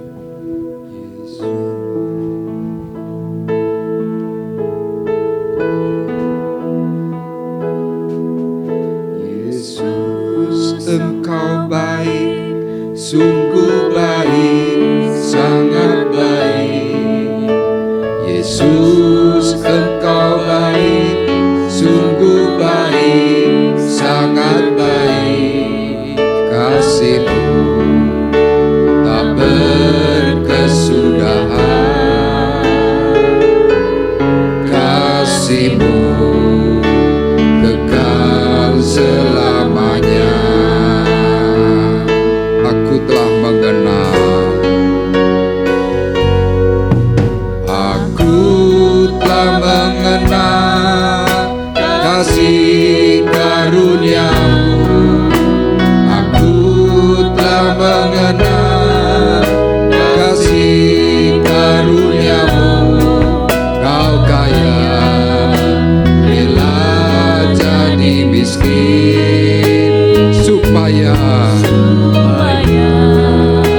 aku jadi kaya. Hosana, Hosana,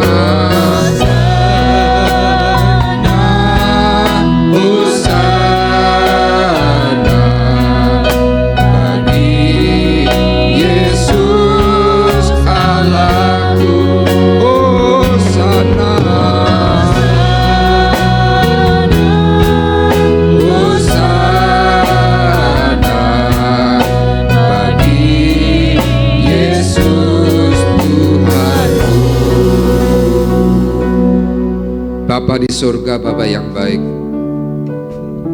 sesudah kami bersama-sama menikmati akan roti dan anggur perjamuan, kami menerimanya dengan pengertian bahwa darah dan tubuh-Mu yang kudus, yang menyucikan dosa dan pelanggaran kami. Dan melalui pengorbanan-Mu di kayu salib, Tuhan, kembali kami diingatkan bahwa apa yang Tuhan sudah kerjakan bagi kami adalah hal-hal yang mulia. Kami berterima kasih Oleh karena sebab itu Tuhan, sebentar kami hendak memberikan korban syukur kepada Tuhan. Kami mau kembalikan Tuhan akan keuangan kami yang kami miliki untuk menjadi korban persembahan yang terbaik, sehingga kerajaan-Mu di muka bumi melalui gereja-Mu Tuhan semakin mampu menjangkau jiwa-jiwa untuk diselamatkan. Tuhan, tolong kami hamba-hamba-Mu, anak-anak-Mu yang sudah menerima belas kasihan daripada Tuhan. Kami mau mengembalikan apa yang kami miliki, semuanya demi kemuliaan bagi nama Tuhan. Tuhan berkati akan anak-anak-Mu yang sebentar akan menjalankannya. Tuhan berkati dengan berkat sepenuh. Berkati kami semuanya Tuhan yang juga akan memberikannya.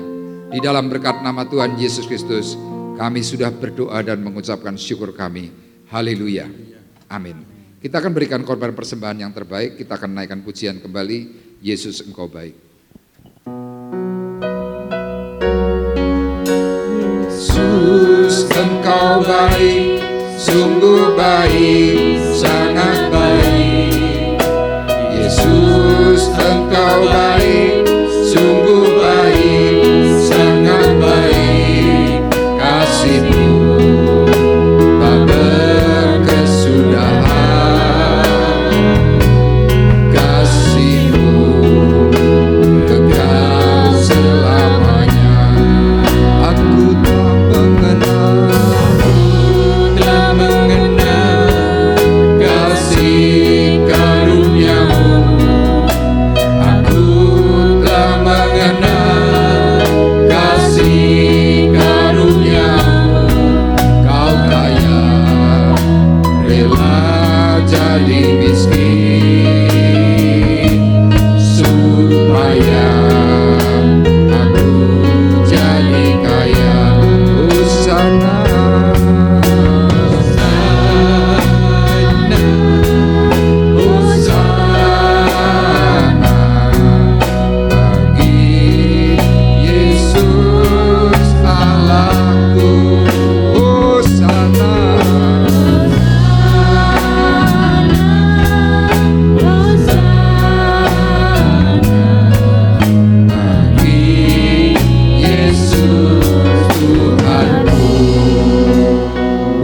terima kasih untuk persembahan Bapak Ibu, kiranya Tuhan memberkati kita semuanya. Baik, kita akan bersama-sama mengakhiri dan kita akan berdiri bersama-sama, kita akan berdoa. Bapa di surga, terima kasih Engkau sudah memimpin jalannya ibadah pagi hari ini dengan selesainya. Dan kami percaya Tuhan, berkat dan pesan firman-Mu tertanam dalam hati dan pikiran kami. Kami mau menjadi pelaku kebenaran dan kami mau menyongsong Tuhan ketika Tuhan datang untuk kedua kali. Untuk itu Tuhan, kami bersama-sama terus berdoa supaya kami dimampukan, kami diberi kekuatan. Bahkan kami Tuhan memiliki hati yang lapang ketika kami harus menyelesaikan semua pergumulan yang kami harus alami. Terima kasih Bapa di surga, dan pagi hari ini kami mengingat akan Bapak Indarto, Ibu Lestari yang berulang tahun. Kiranya segala berkat anugerah kasih Bapa di surga turun bekerja melimpah. Kekuatan dan kesehatan bekerja atas mereka berdua. Bahkan di masa-masa lanjut usia Tuhan, Engkau terus memberikan hikmat, memberikan kebijaksanaan, kekuatan, kesehatan yang daripada Tuhan. Sehingga Tuhan, kedua saudara-saudari kami ini mampu membawa hidup dalam jalan kebenaran dan membawa keluarga mereka masing-masing untuk mempermuliakan nama Tuhan. Terima kasih. Dan pagi hari ini kami tidak lupa mengingat akan saudara-saudari kami yang sakit. Kami membawa Ibu Partiah, kami membawa Ibu Milka, kami membawa Ibu Sum. Tuhan, kami juga membawa Ibu Melani Harsono, membawa Tuhan akan saudari kami Yuli, supaya Tuhan dipulihkan dan disembuhkan mereka semuanya. Kami juga bersyukur untuk Hindra yang Tuhan sudah pulihkan, yang kembali Tuhan bersama-sama kami sudah memuji dan mempermuliakan nama-Mu. Kami meyakini Tuhan, mereka yang masih sakit, Engkau terus beri kekuatan baru. Tuhan, tolong dengan cara Tuhan yang heran, sehingga mereka pun kembali mempermuliakan nama-Mu. Kami juga mendukung dalam doa Tuhan untuk anak-anak kami yang sedang ujian umum sekolah. Tuhan, berkati mereka dengan hikmat pengertian yang daripada Tuhan, sehingga mereka dimampukan, mereka diberi kepandaian khusus, dan mampu menyelesaikan soal-soal ujian dengan baik. Dan ketika mereka selesai melakukannya, hasil yang terbaik yang akan mereka terima, dan nama-Mu Tuhan yang dipuji dan dipermuliakan. Tiba saatnya sekarang kami hendak berpisah satu dengan yang lain. Sekarang kami mohon berkat serta penyertaan yang daripada Tuhan. Sidang jemaat Tuhan terkasih, marilah kita bersama-sama mengangkat hati, mengangkat tangan kita di hadapan Tuhan. Pulanglah dengan membawa berkat damai sejahtera Allah Bapa di surga. Pulanglah dengan kasih karunia Tuhan Yesus Kristus di dalam persekutuan Roh Kudus. Tuhan memberkati engkau dan melindungi engkau. Tuhan menyinari engkau dengan wajah-Nya dan memberi engkau kasih karunia. Tuhan menghadapkan wajah-Nya kepadamu dan memberi engkau damai sejahtera. Mulai dari pagi hari ini sampai Maranatha datang yang kedua kali. Dalam berkat nama Tuhan Yesus Kristus kami sudah berdoa dan mengucapkan syukur kami. Dan kita semua yang diberkati oleh Tuhan bersama-sama berkata, amin.